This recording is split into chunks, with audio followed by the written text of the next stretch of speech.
Okay, may I know your name? Shumaila. Shomaila. Yeah. So, what are you doing here? Selling. Selling what? Like apricots, dates, almonds, some mixed dry fruits. Oh, that's good. So, how is like the behavior of people like?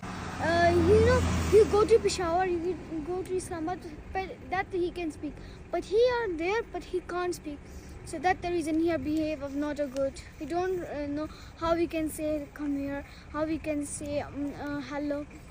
He say, hey, dire Rashid, dire. So it's not a good. Okay. So you're living here with your family, or? Yeah, my family. And where did you learn that English?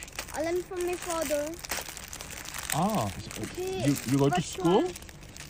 I don't go to school. Oh, you don't go to school, but still like you speak English very well.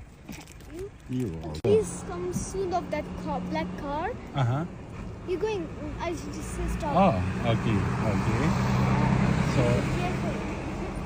I know because my eyes is not only two. I have 4 eyes. But stop. that's good. Okay, but it's really nice to meet you, Shumaila, and to see you here.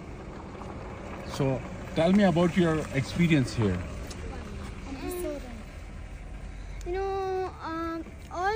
All old people come, but so I say please respect someone. Okay, I can go for car. Okay. Thank you. Thank you.